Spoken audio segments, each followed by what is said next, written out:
Morning po. Good morning. Ayun nga po, no? Happy Mother's Day po sa lahat ng ating mga moms at mga future moms. Kila Omoni, ayan. Omoni, Okasan. Happy Mother's Day po. Ayan. So we are very blessed and very glad that you are here with us this morning. And maaari po tayong tumayo and let's just, have a short prayer. Our Heavenly Father, we just want to thank you, Panginoon, sa inyo pong kabutihan, O Lord. Napakabuti niyo po sa amin, Lord. These past days, you have again sustained us, Panginoon. You have provided for us, protected us. Even though, Lord God, marami pong times that we have forgotten about you, we have neglected you, but you are still so good to us, Lord God. You are so faithful, and we just want to ask, Panginoon, for your forgiveness sa mga nagawa po namin, Lord. O cleanse our hearts. O Holy Spirit, be with us this morning and lead us to worship you, to lift up your name, to honor you, to glorify you today, Panginoon. We just want to thank you, Lord, sapagkat sa araw na to, we could celebrate Mother's Day. We just want to thank you, Panginoon, sa aming mga moms, sa mga buhay nila, Lord. Thank you for protecting them, for giving them strength sa araw-araw, Lord, because you have taken care of us through them, Panginoon. Napakabuti niyo po, Lord. And we just want to praise you today. We just want to lift up your name. Be magnified, Lord. Be glorified. And all these things we ask in the name of the mighty Jesus. We pray. Amen and amen.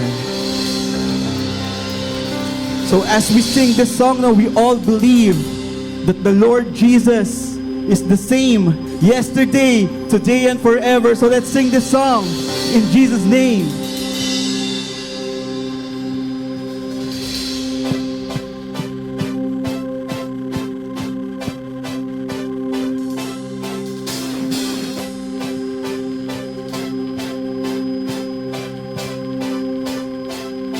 Say.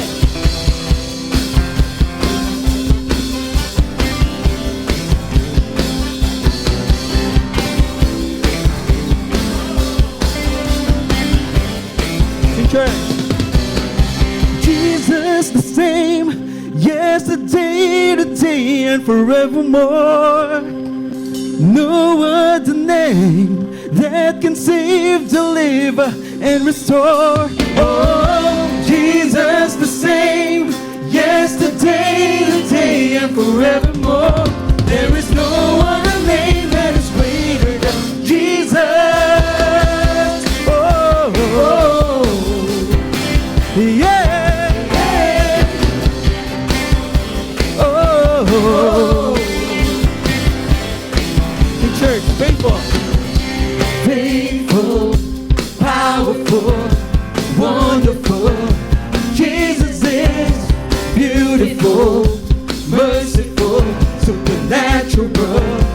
Jesus is highly, mighty, mighty, worthy, worthy. Jesus is gracious, patient, patient, patient, generous. And there is no other name that is greater than Jesus. Jesus the same, yesterday, today, and forevermore. Oh, oh.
us. No weapon formed against us can stand up to the name of Jesus, Jesus. No other name. Nothing can separate us. No weapon. No weapon formed against us can stand up to the name of Jesus, Jesus. No other name. Nothing can separate us. No weapon formed against us can stand up to the name of Jesus, Jesus. No other name. Nothing can separate us. No weapon formed against us can stand up to the name of Jesus, Jesus. What? That's one. Nothing can separate us. No weapon formed against us can stand up to the name of Jesus, Jesus.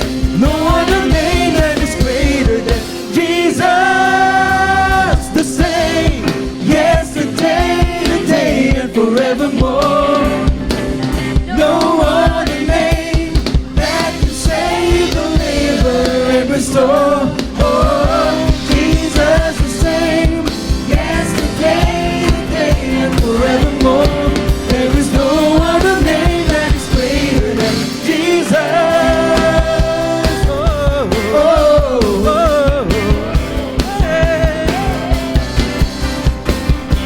Oh, oh, no other name. Amen. Hallelujah. We praise you, Lord. Yes, Lord. We continue to praise God. Hallelujah.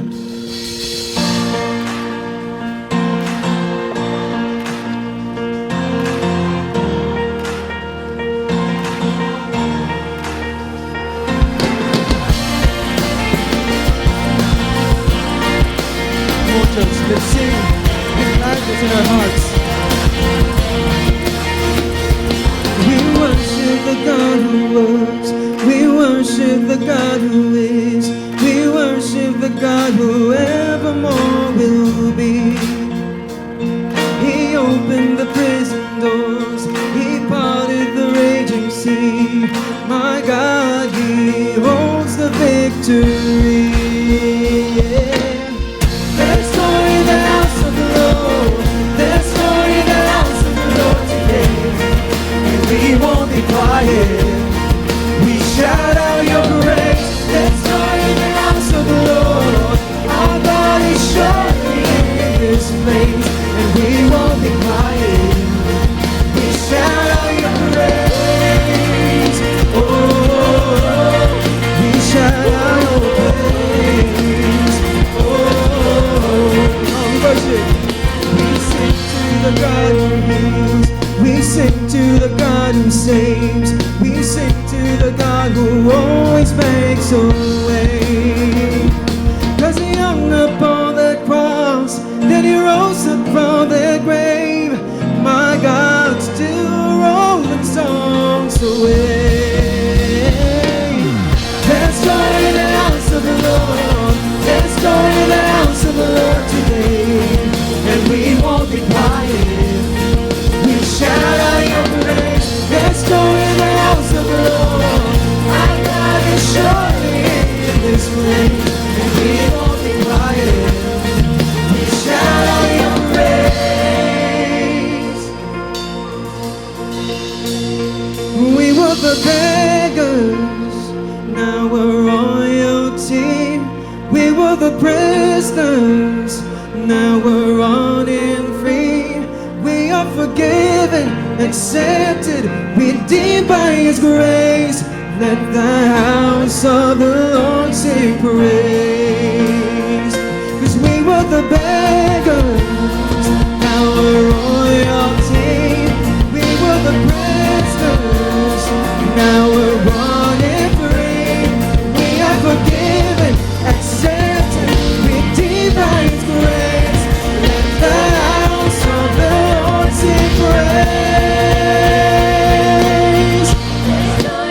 There is joy in this house. There's joy in the house of the Lord today. And we won't be quiet.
Yes, Lord Jesus, you are worthy of all praises, Lord.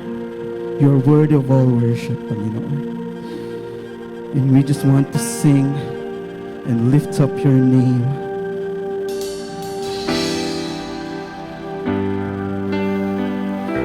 Yes, Lord. We invite you in this church, O Holy Spirit.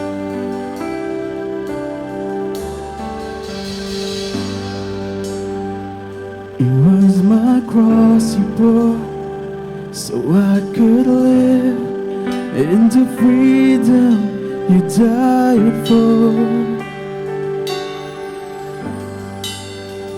And now my love is yours, and I will sing of your goodness forevermore. Worthy is your name, Jesus. You deserve the praise. Worthy is your name. Worthy is your name, Jesus.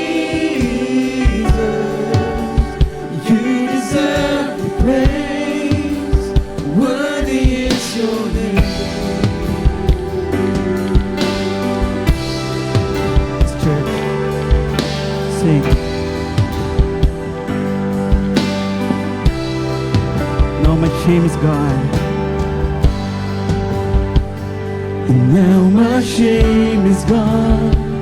I stand amazed in your love undeniable.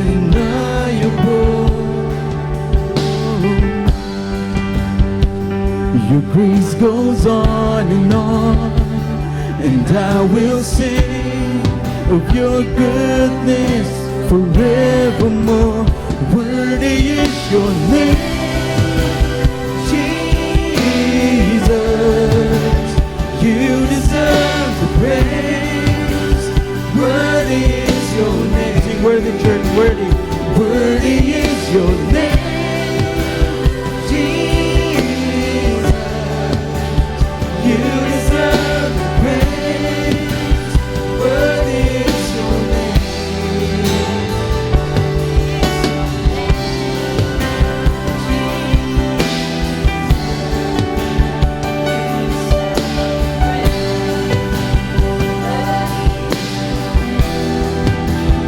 Worthy is your name, Jesus. You deserve the praise. Worthy is your name. Yes, Lord, we worship you. You are worthy of all praise. You are worthy to be honored, glorified. Be exalted now in the heavens as your glory fills this place. You alone deserve our praise. You're the name above all names. Be exalted now in the heavens as your glory fills this place. You alone deserve our praise. You're the name above all names.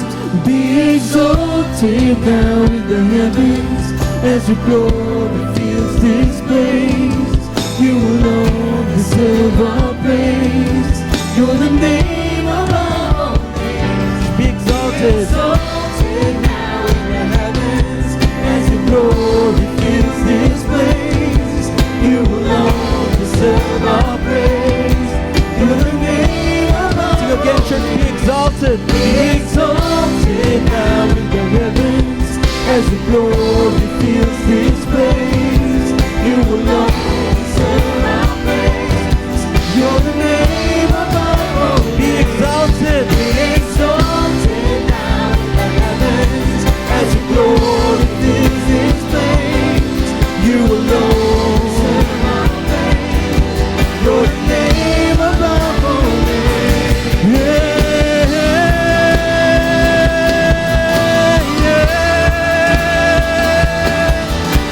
Yes, Lord Jesus, we worship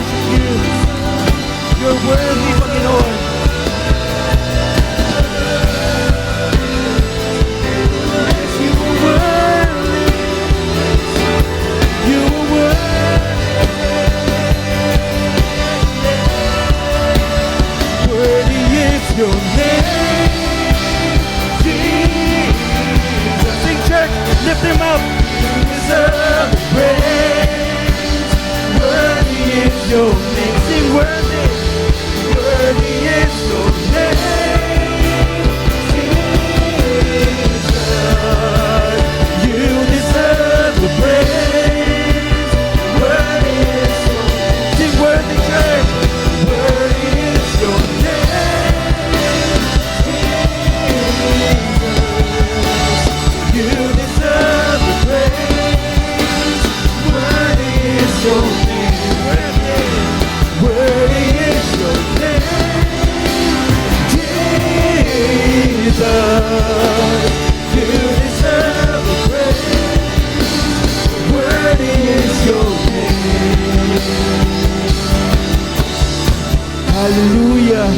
We give you all the glory, Lord. We give you all the glory and praises. Be magnified, be glorified.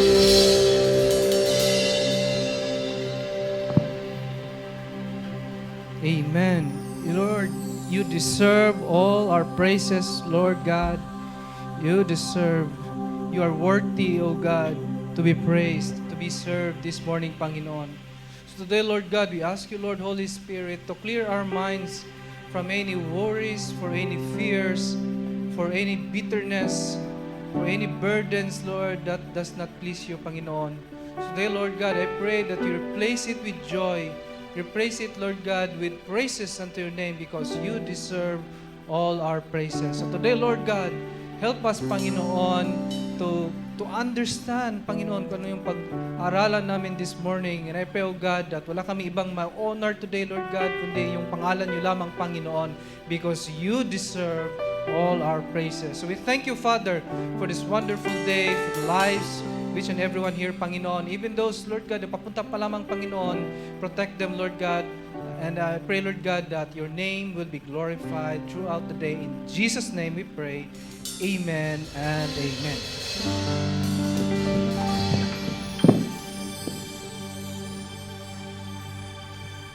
Good morning po and a happy Mother's Day. Ayan, so tingnan po natin mga katabi natin, may mga mothers dyan eh. Yan, greet po natin isa't isa. Ayan, happy Mother's Day. Prophecy? Happy Mother's Day, nag-prophesy.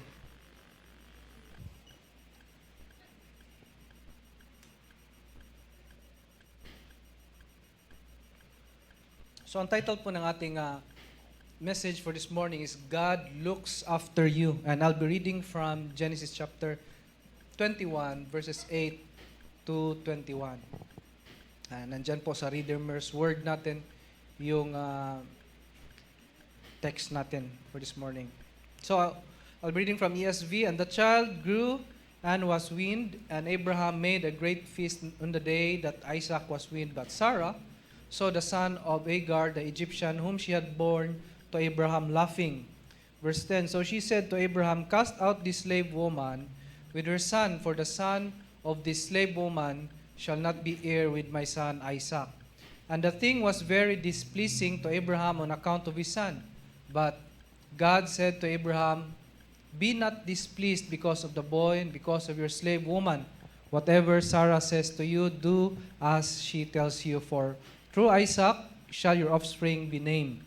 And I will make a nation of the son of the slave woman also, because he is your offspring. So Abraham rose early in the morning and took bread and a skin of water and gave it to Hagar, putting it on her shoulder, along with the child, and sent her away. And she departed and wandered in the wilderness of Beersheba. Verse 15, when the water in the skin was gone, she put the child under one of the bushes. Then she went and sat down opposite him a good way off, about a distance of a bow shot. For she said, let me not look on the death of the child. And as she sat opposite him, she lifted up her voice and wept. And God heard the voice of the boy, and the angel of God called to Hagar from heaven and said to her, what troubles you, Hagar? Fear not, for God has heard the voice of the boy where he is.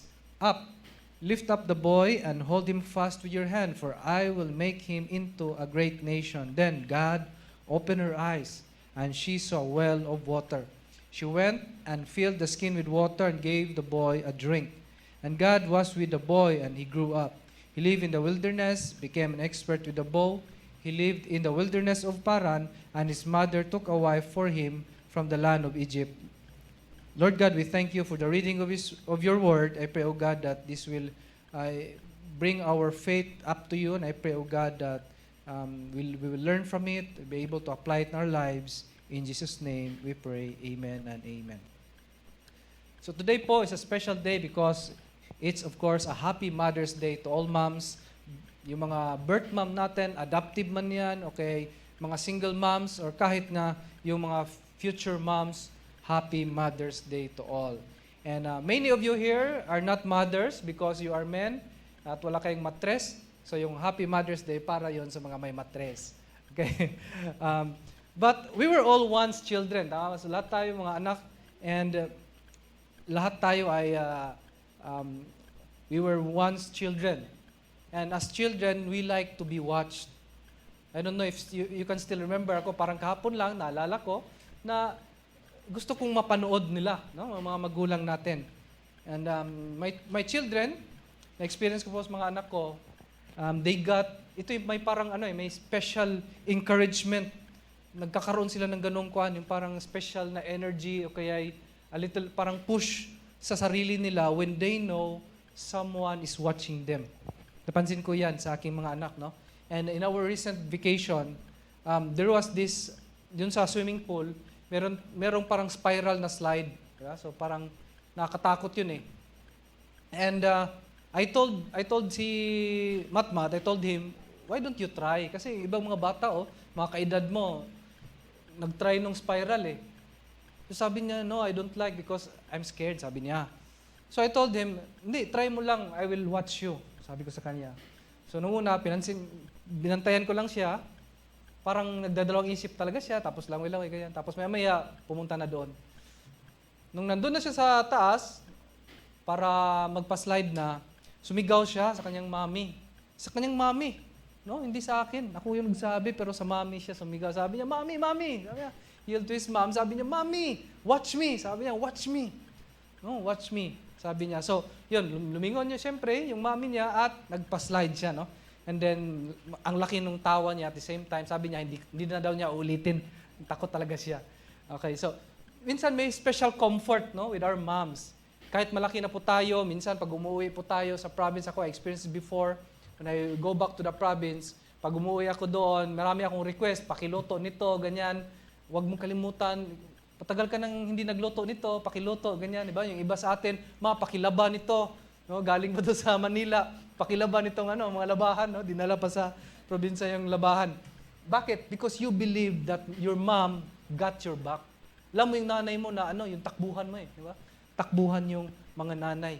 But the question there is that who got their backs? Di ba? Sino bang nakatingin sa nanay natin? Sino bang nag-aalaga? Who looks after them? And I believe, sa message po natin this morning, we can all relate to this because there are times in our lives that it seems no one got our backs. Parang walang nakatingin sa atin, walang nakabantay sa atin. And let us be reminded today, kagaya ng title natin, God looks after you. He got our backs. So let us read through what happened to the story dito sa Genesis chapter 21. At ang background po dito, siyempre, ito yung mga karakter natin na nabasa natin, si Abraham, andito si Sarah, andito si Hagar. Si Abraham and Sarah, no, just a background lang sa iba, if you're not familiar with the story, Abraham and Sarah was promised to have a child. And in fact, Abraham was promised to become a father of nations. And in order to become a father of nations, saan nagsisimula yon? It began with what? Isang anak, siyempre. Di ba? You cannot be a father of many nations kung wala kang anak. So doon ang promise. But after a long time, wala pa rin. Hindi pa rin sila nagkaroon ng anak. So Sarah, who had been barren for a long time, she sought a way, hanap siya ng paraan, no, to fulfill God's promise. Kumbaga parang tinulungan niya si Lord para gawin yung promise ng Panginoon. No, it's not a sign of distrust. It's just that parang feeling niya, parang kailangan ng tulong yata ang Panginoon. So, she told Abraham, meron ako ditong slave, si Hagar, okay? You sleep with her. And Hagar became his concubine and bore him a child, si Ishmael. So, yun yung anak nila si Ishmael. And after 14 years, no, so 13 or 14 years, lumaki na si Ishmael, doon nanganak naman si Sarah. Yun na yun si Isaac. Okay? And during those times, kapag merong milestone sa mga bata, kagaya ngayon, every month, uso na ngayon na every month yung anak, no? First month, may picture yan, di ba? May isang kandila, okay, isang cake. Second month, di ba, ibang picture na naman, sineselebrate yan ng mga magulang. No? Every month, may celebration sa anak, parang monthsary. bata. And in this story, in verse 8, sabi doon, and the child grew. Sabihin, around siguro 3 or 4 years old na dito si Isaac. At the same time, si Ishmael naman, around 13 to 14 years old, malaki na, no? May parang teenager na. Tapos si Isaac naman, malit pa. And the child grew and was weaned. Abraham made a great feast on the day that Isaac was weaned. So ito yung time na parang kakain na ng kanin siguro, di ba? Or matigas na bagay, hindi na magdidepend sa milk si Isaac. So it was a celebration. So there was a feast at that time to celebrate a milestone. And during those times, or kahit naman ngayon, there are some families in Persia or India na nandun pa rin yung custom nila to celebrate, to make a feast, to celebrate the winning of a child, may entertainment, so parang special, nang-invite sila to celebrate the milestone. It's a milestone kasi the child, no, hindi na siya dependent sa milk, this time kakain na siya ng matigas na bagay, and pwede na siyang, the same time, sa magulang, it's also a celebration, no? Sa magulang na, magandang milestone ito na kakain na itong anak natin. And in a feast, of course, anong meron sa feast? Merong joy, di ba? Yun yung meron sa feast eh. Kaya kung kayo ay, you're planning to celebrate Mother's Day later, no matter kung pupunta kayo sa mamahalin or may kainan ba or wala, doesn't matter at all. What matters is the meaning behind the day, no? Meaning, bakit may celebration? So it's full of positive emotions kasi special occasion ito eh. And usually pag special occasion, you create lasting memories, no? There are times na may mga birthdays, mga Christmas, 'di ba? May memories talaga tayo. Kaya sabi nga nung isang friend ko na isang seaman, sabi niya nakakalungkot talaga pag seaman kasi nami-miss mo yung mga memories, mga special occasions na yung mga anak. So you can't create the memories, no? So importante ang mga special occasions because this is where we create lasting memories ng bata. Nare-record yan sa core memory. Di ba? Core memory. Di ba yung core na memory? Kahit matanda ka na, nandoon. Di ba? Meron ba kayong memory nung pinakabata nyo? Kung naalala ko, yung nadapa ako, natusok yung paa ko, yung mga negative, no? Naalala. Pero ano ba yung naalala nyo na positive, mga good memories? And having an occasion is an example or an opportunity to create lasting memories. But during this feast, merong lasting memory na makita tayo because there was an issue that happened. In verse 9, sabi doon, Sarah saw the son of Hagar, the Egyptian, whom she had born to Abraham, laughing. No? Sa ESV, sabi doon, laughing. So nakita niya yung anak ni Hagar, si Ishmael, nakita niya na siguro pinagtatawanan o kaya naglalaro, pwedeng naglalaro si Ishmael at saka si Isaac, pwedeng naglalaro sila. But ang sabi ni Paul, Apostle Paul, in Galatians chapter 4, verse 29, it's a form of persecution. Sabi nga ni Paul, that time he who was born according to the flesh persecuted him who was born according to the Spirit. So it seems that the laughing word there, yung laughing na yan, can be translated to mocking. That's why if you have an NIV Bible, NIV translation, mocking ang ginamit doon. Okay? So it's like a mock. So parang binubuli pala niya si Ishmael. In this verse, makita natin yung mention na name ni Hagar. At sabi doon, the Egyptian. Because it tells us kung saan siya nanggaling. Parang si Jesus of Nazareth. So, galing siyang Nazareth. So, Hagar, the Egyptian. In the story, since she was from Egypt, parang immigrant siya. No sense of belongingness.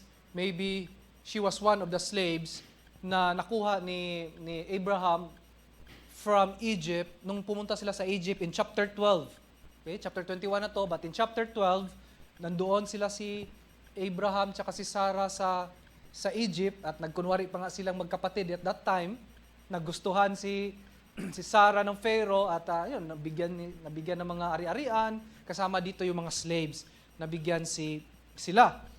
And dito in this chapter 16, yun nga, nabuntis si Hagar, and makita natin na yung status ng slaves at that time na talagang wala silang rights.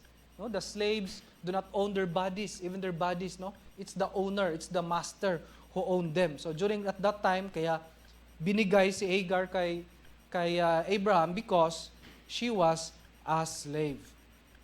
And we may feel na si Sarah, kahit nandyan yung anak ng kanyang slave, syempre, to her, it matters na wag mong pagtatawanan, wag mong imak yung anak ko kasi I'm the real wife. Parang ganun. I'm the legal wife. So, ako yung asawa talaga, no? Kaya, we may feel that Sarah, parang may injustice na nangyari dito, but parang tama rin kasi yung point of view ni Sarah is the same na sinabi ni Paul na parang persecution ang ginawa niya kay Isaac. Pero imagine po, feast ito eh. And in feast, sabi ko nga, sa feast, merong magandang memories dapat tayo dito. May mga positive na mga nangyari. But dito, nakita natin dito is problem, issue. No? And imagine si Hagar dito na parang masaya at that time siguro, but what happened to her, talagang sa big problem na nangyayari dito. Parang ano yan eh, maalala ko, in one birthday, everyone was happy. Tapos sabi ni mama, pagkatapos natin kumain dito, hugasan mo itong plato natin mga plato. Diba, imagine? Diba, parang naka-assign na pala sa'yo yung hugasan. Tapos sasabihan ka, maghugas ka mamaya kasi kapon, hindi ka naghugas. Tapos ano ba ako dito, maid? Hindi ako maid dito, pinalaki ko kayong maayos para hindi ako going maid. Diba, parang masaya, tapos nag-shift na papunta sa, parang itutuloy pa ba natin itong gabi na to? Parang hindi na masaya, no? So yun ang nangyari. And from having these festivities na joyful, there was rage, no? Pagdating sa verse 10 to 11, kaya sabi ni Sarah dito, cast out this slave woman with her son. No? Siguro pasigaw nga ito pagkasabi. Wala namang nagagalit na parang kalmado lang, unless kung ikaw ay, taga saan ka? Di ba? Cast out this slave woman with her son, for the son of this slave woman shall not be heir with my son Isaac. And the thing was very displeasing to Abraham on account of his son. In verse 8, Abraham made a great feast. Pagdating sa verse 11, he was displeased na at this time.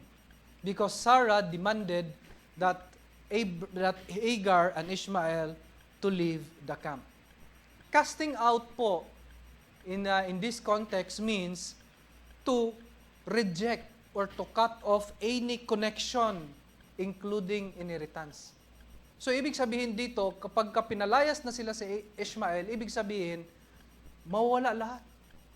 Wala kang madala. Wala kang makukuha ni isang kusing. And that would mean, di ba? Imagine you're the mother of Ishmael at alam mo na wala kang madadala, no? Usually, as a mother, you don't think about yourself. Your priority is your children.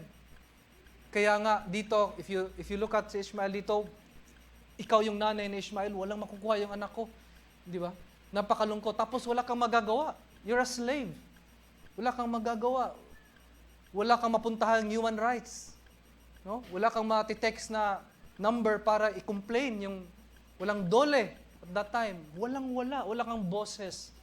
Di ba? And then, it affects the future of your child. Not only Hagar, although hindi nasulat dito, nasulat dito that Abraham was displeased. It was not merely painful to him because it was his son, siyempre anak niya yon, natural affection for Ishmael, but imagine, Ishmael, for around 14 years, yun ang in-expect nila na bearer of the promise. Yun ang in-expect nila, na heaven appointed son na parang siya yung bearer ng promise for 14 years, 13 or 14 years sa edad ni Ishmael. So in those span of years, relationship was built, faith was strengthened, faith sa Lord, no? Because of Ishmael. But this time, nung dumating sa Isaac, syempre hindi mawala yung love, yung affection ni Abraham doon kay Ishmael. So to him, parang unjust ito. Kaya nga, tama yung description dito na displeased si Abraham. Displeased. To him, parang di dapat ito palayasin eh. Kahit hindi sa kanya yung promise, at least, man lang, komportable si Ishmael. And to Hagar, kung tingnan po natin si Hagar dito, malaking dagok sa buhay ni Hagar dito. Because if she will leave the camp, wala siyang mapupuntahan. If you look at the map, malayo po ang Egypt. If she will go back to Egypt, and not only that, may anak pa siyang bubuhayin. Hindi lang kanyang sarili. And her life would become miserable talaga. And next po in verses 12 to 16, ito na yung parang masabi nating may wrong turn na dito, no? So parang parang masaya sila, no? Kung ikaw si Hagar, may plans ka na, parang okay na ako, kahit slave lang ako, importante yung anak ko, ganyan. May sama sa inheritance ni Abraham, kahit konti man lang siguro, di ba? Masaya ka. But the wrong turn is here. Hindi ito yung na-expect ko para kay Ishmael. Siguro yun yung nisip ni Hagar eh. No? Hindi ito yung plan ko for Ishmael. Bakit mapapalayas kami? And when things aren't going your own way, kasi di ba may mga plans tayo sa buhay, and when things aren't going our own way, anong plans natin, anong pumapasok, anong dumadating sa atin? Merong worry and fear. Kapag nagiging uncertain na tayo, when we project our lives, mga nanay, mga asawa, mahilig mag-project, no? They love plans. Gusto nila may plano talaga, no? Yun yung mga question na mabigat eh. Minsan pag nagpe-pray ako sa Lord, after ako mag-pray sa Lord na prayer ko sa Lord, Lord, renew my faith, strengthen my faith. Tapos pagkatapos kung mag-pray, tatanungin ako ni Tess na anong plano natin for the next 3 years. Nag-pray nga ako na kay Lord, si Lord nang bahala eh, kasi nga may faith ako sa Lord. Tapos ganun pala kadetalyado, dapat may plans pala for the next 3 to 5 years. Di ba? Mga ganyan. So, normal po sa kanila, pero sa akin, pagka we lift up to the Lord, parang minsan wala ng plano. Pero, kailangan mo pa rin magplano. But when your plans are not going to your way, parang inisip mo yung plano, parang napapalayo dun sa plano. Plano namin magkaroon ng 5 anak. Pero parang nasa pang-6 na kami ngayon. Parang lampas na sa limit. Di ba? Nag-worry ka na. Ano pa ipapakain ko dito? May fear ka na. Paano ko ito papaaralin? Paano kaya ang future nito? Kaya ang sabi ng Lord in verse 12, God said to Abraham, be not displeased. So may worry na siya dito. Pwedeng may worry siya, may fear, kaya may be not displeased because of the boy and because of your slave woman. Whatever Sarah says to you, do as she tells you, for through Isaac shall your offspring be named. And I will make a nation of the son of the slave woman also, because he is your offspring. Yeah. So Abraham rose early in the morning and took bread and a skin of water, and gave it to Hagar, putting it on her shoulder, along with the child, sent her away. And she departed and wandered in the wilderness of Beersheba. So andun yung fear. Kaya ang ginawa ni Abraham dito, he prepared all the necessary things or provisions to be included para pag-travel nila ni Hagar at saka Ishmael. Something that Abraham know, gaano kalayo ang Egypt, because nakapunta na si Abraham sa Egypt before eh. Diba? So alam niya, i-project, ilang days yung lakad papuntang Egypt, gaano karaming tubig ang maiinom, gaano kadaming pagkain ang makakain ng 2 tao. So nag-prepare si Abraham. Because God said, do not be displeased. At merong, I will make a nation of the son, the slave woman also. So may promise ang Lord. Kaya sabi pa rin niya kay Abraham, sabi ng Panginoong Diyos, huwag kang ma-displease. Because I will make him a great nation as well. Kaya it justifies kung bakit binigyan niya ng necessary provisions si Hagar dito. And not only that, mapansin natin that the bread and the skin of water, he gave it to Hagar, putting it on her shoulder. Kasi kung sinabi natin na 14 years old ito, bakit hindi siya tumulong? Pero kay Hagar. But Hagar is the slave woman, ibig sabihin, banat ang buto nito, matibay ito, no? Siya yung slave, kaya nasa kanya yung provision, siya yung nagdala ng mga mga provisions. And this provision is expected to last papuntang Egypt. Pero anong sabi? In verse 14, the last sentence, sabi doon, she departed and wandered in the wilderness. Ibig sabihin, naligaw. No, they wandered in the wilderness. When you plan to go to this way, pero parang yung provision ko, kaya pa yung budget ko ngayon eh. Pero parang paubos na, hindi pa ako nakakarating sa aking paroroonan. So, we can see here na talagang maubos na yung kumbaga yung budget nila, no? Pero the reason that the Lord told Abraham na do not be displeased in verse 12, balik natin sa verse 12, sabi ng Lord doon, do not be displeased because the boy and because of the boy. Bakit sinabi ng Lord na do not be displeased? One of the reason kung bakit sinabi ng Lord, do not be displeased, because Abraham knows na may kasalanan din sila ni Sarah. The reason na nandyan, pinanganak si Ishmael is because it was a parang human way of saying na, hindi, Lord, kailangan namin nang magkaroon ng anak. Kaya dumating si Ishmael. Di ba? Parang kulang yung trust nila sa Panginoon. Kaya sometimes kasi may mga mess tayong ginagawa. Kaya yung ginawa ni Sarah kasi dito, ni Abraham, was a mess. Pero here, God did not say na problema nyo to eh. So kung problema nyo to, ayusin nyo to. Kayong nag-create ng problem nung pinanganak si Ishmael, kayong nag-create ng problem din nito na palayasin siya ni Sarah, kayong ayos nito, kayong mag-solve ito. Hindi. We can see the heart of God na even if things are complicated, God is still there fixing the problem created by our human frailties, yung human failures natin. Diba? Pansin natin? And I believe this is how God loves His children. Ako, kagaya ko, I fix my children's toys. One day po, si Marco, may laruan siyang balloon, at dahil sa na-excite siya sa kanyang balloon, panay siya, pindot sa balon, pumutok. Nung pumutok yung balon, iyak siya, talagang sobrang iyak niya, tapos tumakbo papunta sa akin. Sabi niya, Daddy, please fix this. Pagtingin ko sa wasak na wasak, paano ko ma-fix to, anak? Hindi ko I cannot fix this, Marco. Nung sabi ko, I cannot fix, talagang sobrang iyak niya. No? Ganon tayo eh. When we make a mess of our lives, takbuhan natin si Lord. Bakit? Si Lord lang ang may kayang ayusin yung mga mess na ginawa natin sa ating buhay.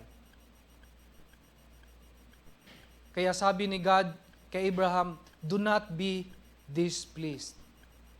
And so, he prepared nga, and then, yun nga, nakaalis sila si Hagar at saka si Ishmael. At ito na, naubos ang supply, naubos ang provisions. Pagdating sa verse 15 to 16, in the wilderness, nagkaroon na ng fear si Hagar because they might die. Sabi doon, when the water in the skin was gone, she put the child under one of the bushes. Okay, so talagang wala na yung provisions. Then she went and sat down opposite him a good way off, about a distance of a bow shot. So may distance yun. She saw her child, si Ishmael, wala nang makain, wala nang mainom, and they don't know where to go. They don't know if Egypt is still near or still far away or near na kaya ang Egypt. She doesn't know. Kaya ang sabi niya, mamamatay na yung anak ko. Kaya nilagay niya under the bushes. And verse 16, sabi niya, let me not look on the death of the child. And as she sat opposite him, she lifted up her voice and wept. When we consume our supplies, yung budget natin pag mawalan na tayo, at alam natin na kukulangin ka for the next days, for the next years, di ba? As a mother, or as a parent, alam natin how to budget eh. Alam natin yung expenses natin every day, and we know, pag ito lang income natin, at ganito yung expense natin, ganito kalaki, alam natin kukulangin tayo. And when we see that, magsa-start na yung fear. Diba? Tama? Magsa-start na yung fear. Matatakot na tayo. Kaya this is natural for Hagar to feel the same way. Although Ishmael here was around, mga 15 years old or 17 years old, kasi pinanganak si Isaac pala na mga 14 years old si Ishmael. Ishmael was still young at hindi kaya yung travel na ito without the food and water. His mother, who was used to labor, kasi slave, maybe kaya niya. Pero dito, nanghina na talaga si Ishmael. According to some commentators, Ishmael is really a young boy in the context of the Bible kasi sa mga Jewish, para sa kanila, yung parang mature na mag-start sa 30 years old. Kaya si Jesus, nag-start yung ministry ni Jesus, 30 years old si Jesus eh. No? Ibig sabihin parang boy ka pa, from your teenage, boy ka pa nun. Siguro 20 years old ka, boy ka pa rin, no? Kaya nga ibang mga lalaki, no? Boy pa rin, kahit 20 years old na, may boyfriend na, may girlfriend na, minsan may asawa na, wala pang 30 years old, pero parang boy pa rin mag-isip, no? Laro-laro pa rin. Di ba? Kaya, hindi pa yung edad ni Ishmael dito, hindi pa ganun ka mature. And physically, he was not ready for a travel such as this going to Egypt. Imagine po the heat index at that time. Wala pang heat index computation nila. But di ba dito sa atin during the past months, we experienced the danger level of heat index. Ano bang feeling noon, di ba? Pag nasa labas ka, kahit may dala kang tubig, parang kulang talaga, nakakapagod, na-exhaust tayo, di ba? Pagod tayo, papasok tayo, di ba? Napadaan tayo dito sa Dian, pasok tayo sa church, pahinga muna, kape-kape muna, di ba? Kahit mainit, kape muna. Di ba? Kailangan ma-relax pa rin. Imagine, no? Imagine, during those times, they were wandering around Beersheba, they don't know where to go, hindi nila alam gaano kalayo ang Egypt, and they do not have their provisions. Wala ng water, wala ng bread. And as a mother, imagine Hagar, as a mother, alam mong walang help na darating, no help is coming, no hope of someone seeing you along the way, walang traveler, kasi wilderness yan. As a mother, ano ba yung nafe-feel natin? Diba? As a mother, or as a parent. As a mother, alam ko, ibang level of meaning pagka magkaroon ka ng anak. Ako hindi ako makarelate noon kasi syempre, iba yung tatay. But as a mother, sabi ni Tess sa akin, hindi nyo makuha talaga exactly yung heart ng nanay. As a mother, to them, yung children nila, they are her meaning. They are her joy. They are her life. Yung mga anak, yung mga bata. And to Hagar dito, na makikita niya ngayon si Ishmael, kaya sabi niya in verse 16, "Let me not look on the death of the child." Hindi ko kayang tingnan na mamamatay si Ishmael. My meaning, my joy, my life, slowly dying in front of me. Hindi kaya ni Hagar yun. Kaya sabi niya, hindi ko kaya. Let me not look. So it seems that Hagar dito closed her eyes, or maybe nakatulala na lang, nakatingin sa malayo, not focusing doon sa kanyang anak because she cannot help her. Hindi niya kayang tulungan ang kanyang anak. As a mother, when you see yourself helpless, mawawala sa iyo yung essence of being a mother. Pag hindi mo kayang tulungan yung anak. Di ba? Ako, talagang, I honor the mothers, especially, makita mo yung test sa isang nanay, yung pag wala na yung, pag single mom na, wala yung asawa, wala ibang katulong, wala yung family, na sarili niyang family, malayo sa kanyang family, matitest yung mga nanay doon. Kaya makita ko minsan yung mga single mom talagang strong. No? Strong sila. My wife came from a not so na family, so single, parang yung she grew up na wala yung kanyang father. Yung mom lang. So sabi niya sa akin, yung mommy niya talaga strong. Parang pag umasta, parang tatay rin. No? Astig din. Kasi nandun yung dalawang role. Disciplinarian, nandun lahat. And imagine wala kang magagawa. No? It was so difficult. Kaya dito po, pagdating dito, in verse 17 hanggang 21, makita natin dalawang bagay dito that will remind us of God's faithfulness. To you mothers, and even to all of you today, kahit hindi kayo mothers, you will see the faithfulness of God who looks after you. In those times na parang wala ng help, nakalimutan natin na meron pala tayong Diyos, but God doesn't forget you. He looks after you. Na sometimes we don't feel God. Sometimes we forget about Him. We are so busy with our lives, with our businesses, with our work. But in our message today, we will be reminded of God's faithfulness. Paano? Tingnan po natin in the next verses. At ito po yung first point po natin. Sabi doon sa verse 17,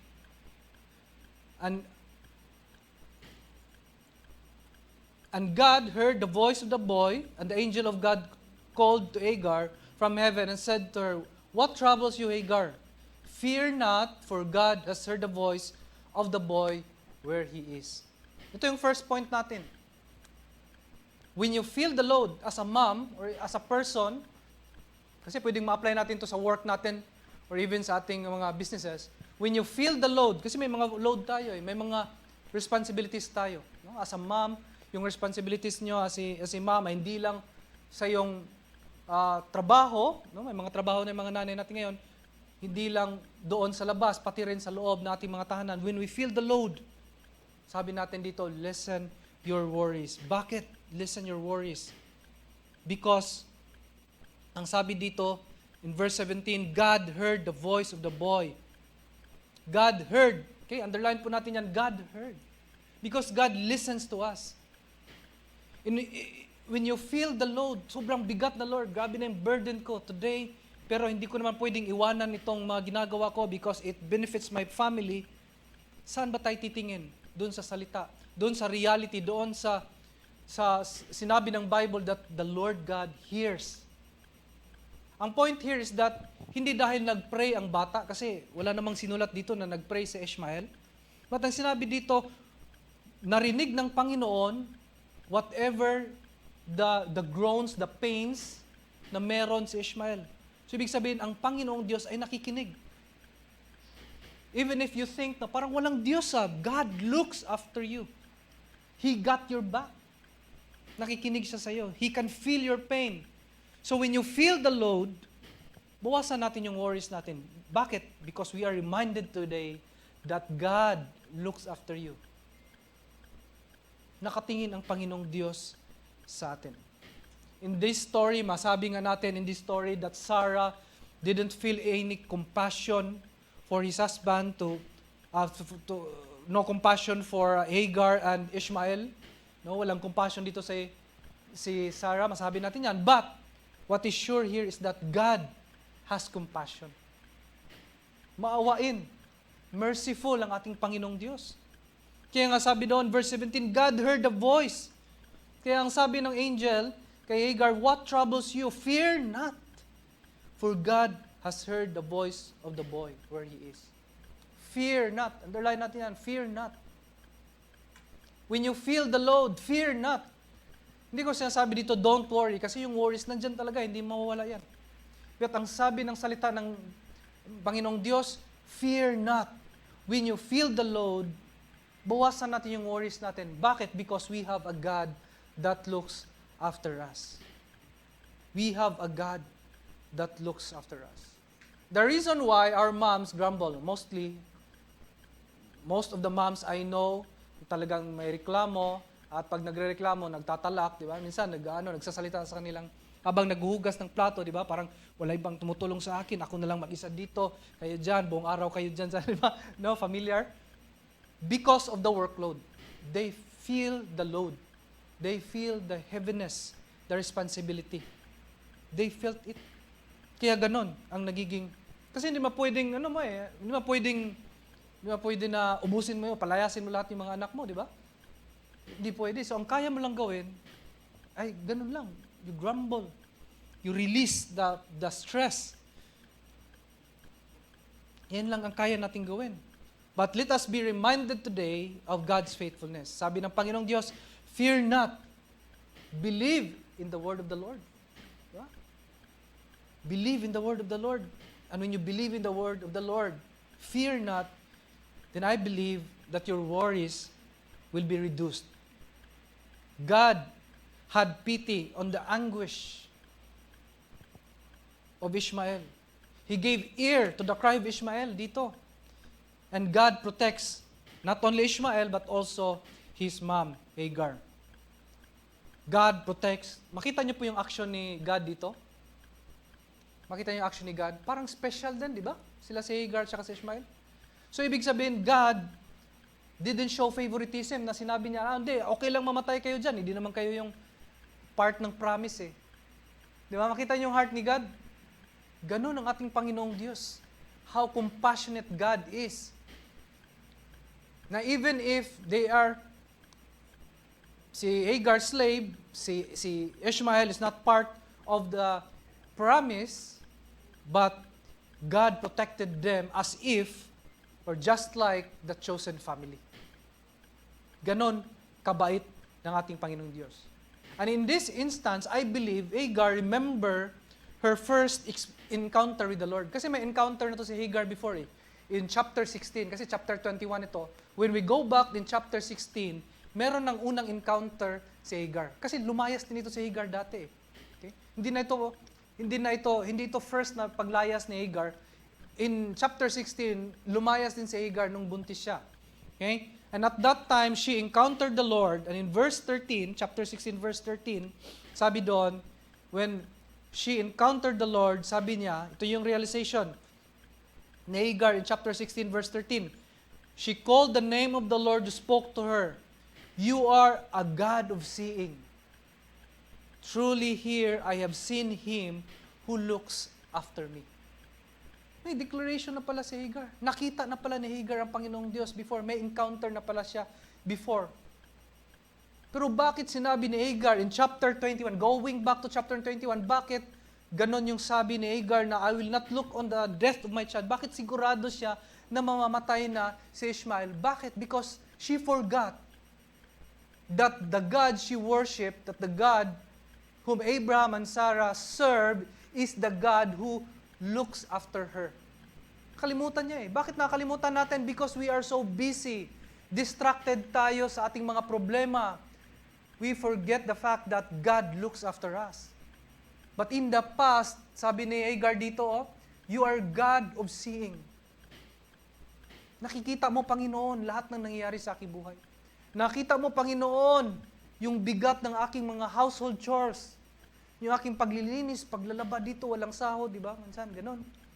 Nakikita mo, Panginoon, God looks after you. Kahit tayo po, kahit hindi tayo mothers, no, tayo mga fathers, or kahit mga single, na nagtatrabaho kayo, minsan walang nakaka-appreciate sa mga ginagawa natin eh.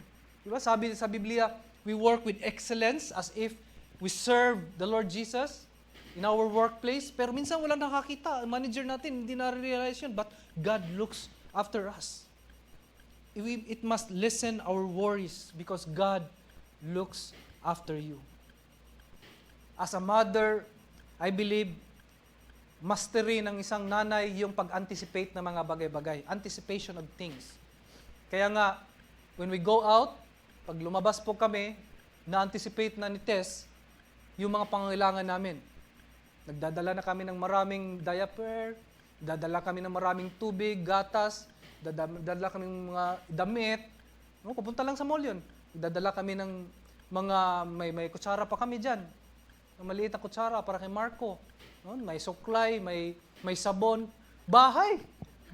Dala na namin buong bahay, di ba? Because that's the instinct, no, of a mom. Matik yun. You anticipate things, what your husband and your child needs. No, pati yung husband mo, kasama yan sa anak mo eh. Inaano mo rin yan. Na-anticipate mo rin needs niyan. And sometimes when they ask us for help, it means they really need help. Hindi yun sila humingi ng help para lang may makausap, para lang may masabi. They really mean help. And even if we ignore, ako minsan na-ignore ko eh. Kasi minsan, mapaglaro yung mind, ganyan. Kung anong mga titingnan, ganyan, paglaro sa mga bata, wala, hindi naiisip, hindi na-anticipate. Na-ignore natin yung need ng ating wife or ng ating mothers. Even if the world ignores their needs, God is looking after them. God hears them. Yung mga hindi nasasabi, na groaning, yung anguish deep inside, you are not able to express it, God hears you. Kahit wala kang sound na ilalabas, it is so loud to the Lord na naririnig yan ng Panginoon. Kahit hindi mo nasasabi. Kaya even if you have that load, even if you feel the load, listen your worries because God looks after you. God knows your heart. God can hear you loudly even if hindi mo masasabi yung pagod mo. Kaya sabi ng angel in verse 17, "What troubles you, Hagar? Fear not, for God has heard the voice of the boy where he is." Pagdating sa verse 18, sabi ng angel, "Up! Tayo ka na, lift up the boy, kunin mo na yung bata, hold him fast to your hand, for I will make him into a great nation." Sinabi na ng angel yung plan. If we look at the whole sinasabi dito, in pag-iatras natin, in verse 13, the angel, God was talking to Abraham, hindi kay Hagar, di ba? In verse 13, ang kausap dito ni God, si Abraham. So therefore, hindi na alam ni Hagar. Kasi ang sinabihan, o hindi na-remind si Hagar, kasi ang sinabihan dito sa sitwasyon na to, si Abraham. But here, pagdating sa verse 18, sinabi na ngayon ni God na, "I will make him into a great nation." Meron akong magandang plano sa iyong anak. Kaya tumayo ka na dyan. Sometimes, we can see, no? Sabi ko kanina, when you feel yung mga ginagawa mo, pero aside from what you're doing right now, you can see the load. Meron ka pang ibang gagawin. Mamaya. No, after ng service. May magagawin pa kayo mamaya. When you see the load, sabi ko, second point po natin yan, sa ating application, when you see the load, remember God's plan. Kasi may plano ang Panginoong Diyos. When you see the load, alam mo, dami pang gagawin. When you see the load, go back to the Word of God, remember the plan of God. Kaya nga sabi dito ng angel kay Hagar, "Lift up the boy, hold him fast in your hand, for I will make, sabihin future, I will make him into a great nation." Then God opened her eyes, she saw a well of water, and she went and filled the skin with water and gave the boy a drink. God had foretold that Ishmael will become a great nation. In fact, when we go to chapter 25, Genesis chapter 25, verses 13 to 18, na-mention doon, merong 12 sons si Ishmael. So, blessed. He become a nation. So, may plano talaga ang Panginoong Diyos sa kanya. So, at during those times na yon, si Hagar, wala ng lakas, wala ng hope. Pero ang sabi ng angel sa kanya, open your eyes. No? Tumayo ka dyan. Merong gagawin ang Panginoong Diyos. Alam mo yung malapit ka na sa finish line, pero hindi mo alam gaano kalayo. Pero pagod ka na. I remember nung nag-run pa kami before, may mga part na paliko talaga eh. Yung pagod na pagod ka, ang pinakamalayo ko, pinakamahaba na aking natakbo po is just 21 kilometers. Yun na yung kinaya ko, hindi na ako nakapag-marathon. Pero, ang experience ko, pagdating sa mga 18 kilometers, yung lahat ng klaseng pain, nandyan na, nararamdaman mo na. And minsan, may mga tracks na talagang may mga paliko pa, hindi mo alam gaano kalayo. Kaya may mga time na paliko na naman, gaano kalayo pa kaya. Tapos, uhaw na uhaw ka na. Di mo pwedeng magdala ka ng isang bag na tubig, di ba? Kasi mapapabagal ka lalo. Kasi paliko pa, tapos makita mo may paahon pa doon. Grabe, pagod na ako. Bakit may paahon pa doon? Tapos dito paliko, may mga building, di mo alam kung anong meron dyan sa liko na yan. So minsan parang gusto mo magpahinga. Ha? So kung ako pala ay magpahinga doon ako matulog, di ba? Di ko natatapusin, matulog na ako dito. Paggising ko, tapos na yung run. May mga instances pala na pag doon sa likuan na yon, nandoon pala yung water area. Water station, nandoon na pala. No, doon pa sana. Hindi pa ako umabot doon, nagpahinga na ako doon. Nagpahinga na ako dito. Natulog na ako dito. Parang ito nangyari kay Hagar eh. Hindi ko alam. Sabi siguro na Hagar, di ko alam nasaan na yung Egypt, ang layo. Pagod na kami. Diba? Parang wala na kaming pag-asa. Mamamatay na kami. Oh, higa na. Tapos sa likod lang ng bushes, nandun pala yung well. Di ba? Nandun na pala yung well. But ang sabi ni God dito, ang sabi ng angel, tayo ka. Then God opened her eyes and she saw a well of water. Pwedeng nakapikit ang mata niya or pwedeng nakatulala siya, nakatingin sa malayo. Di ba? Pag nakatingin ka sa malayo, lahat ng mga dumadaan dyan, di mo na nakikita, di ba? Kahit yung well of water, posible. Pero ang sabi ni, ang reason doon, wala ka ng hope eh. Hopeless yung situation. Kaya hindi mo na nakikita yung reality. Ang reality dito, what is real here is that God looks after you. Wala nang iba. When you see the load in the future, alam mo, dami mo pang gagawin, dami pang labahin.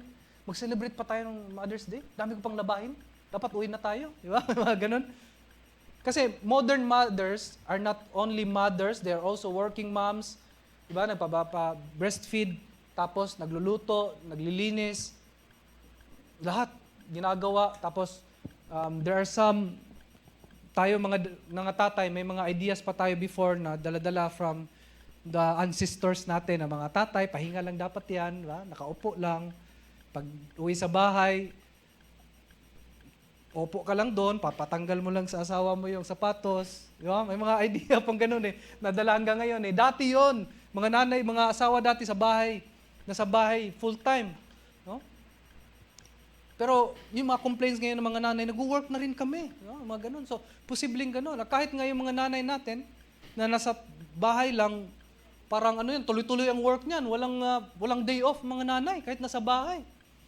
So, when they see the load, alam nila, dami pang gagawin. Diba? Dami pang gagawin sa bahay. But when you see the load, instead of being fearful and hopeless, remember God's plan.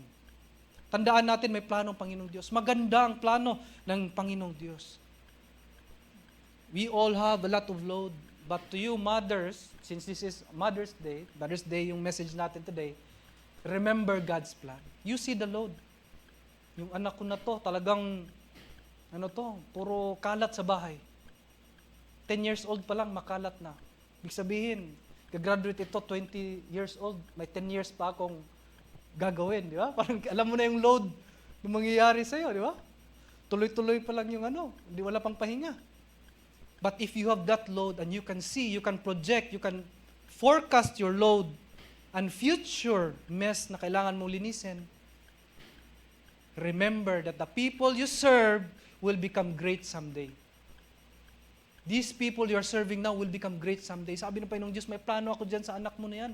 Kaya itayo mo yan.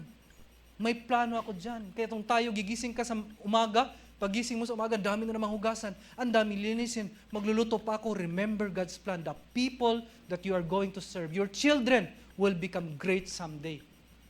And those people, your children, will look back into that moment na sasabihin nila, yung nanay ko, kung wala yung nanay ko, I will not become what I am today. Amen po ba?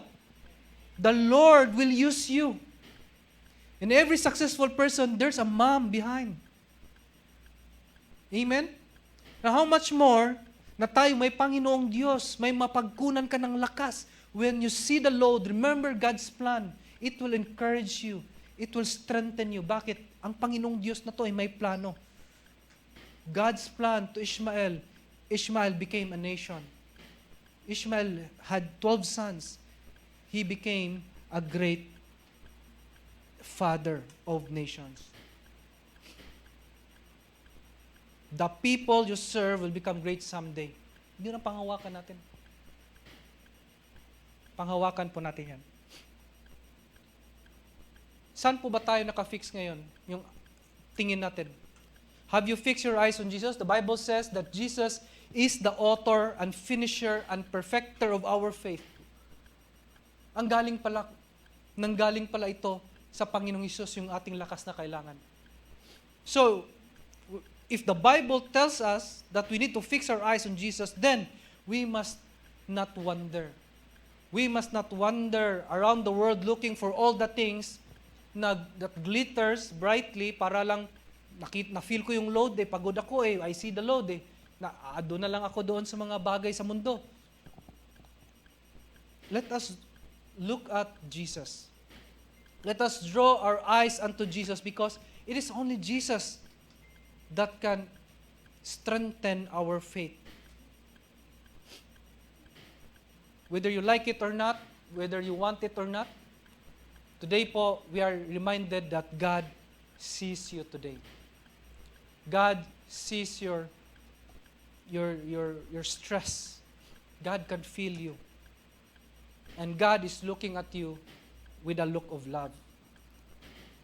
Remember, let us not forget the promises God made to Hagar because it's the same experience that we will have in the future.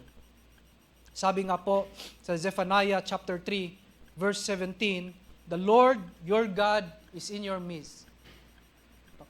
Okay, maganda pong tandaan natin to. A mighty one who will save. He will rejoice over your gladness and He will quiet you by His love. He will exalt you over you with loud singing. Alam mo ikaw yung tao na talagang pagod na, stress, ang daming responsibilities. Remember, the Lord your God is in your midst. Di ka nag-iisa, kapatid. God looks after you. He is the mighty one who will save you. And not only that, He will rejoice over your gladness. May kasama ka tuwing ikay masaya. And He will quiet you by His love. Ano yung He will quiet you with His love? Alam mo yung stress ka, but papahingahin ka sa Kanyang pag-ibig. Para kang iduduyan sa Kanyang pag-ibig. Paparelaxin ka sa Kanyang love. Paparelaxin ka sa katotohanan na Siya ay pag-ibig at Siya ay nandyan kasama mo. And He will exalt over you with loud singing. Kakantahan ka ng Panginoong Diyos. That's the mindset of God. So remember today, as a mother or as a person, remember God looks after you. No matter how busy you are, I know, nakakalimutan natin minsan ng Panginoong Diyos. Nakakalimutan natin mag-church nga, okay, magbasa ng Bible, or awitan ng Panginoon, or have some quiet time with the Lord. Nakalimutan natin, pero hindi ka nakakalimutan ng Panginoon. God is looking after you. So to all our moms today, remember po natin ito. Life doesn't comes with a manual. It comes with a mother. Kaya po, let us honor our mothers. Of course, as we honor God, nakatingin ng Panginoong Diyos, let us also honor our mothers. Kasama mo siya ngayon or hindi, nasaan man siya, no? Greet natin, appreciate them, send a hug, or hug them kung nandyan. So let us all bow our heads and pray. Father God, we thank you, Lord, for this reminder, Panginoon, that God is looking after us, Panginoon. In this modern life that we have right now, we are living in an urban place. Stress is every day. Yun na yung buhay namin, stress, Panginoon. But Lord God, we are reminded today that you got our backs, Panginoon.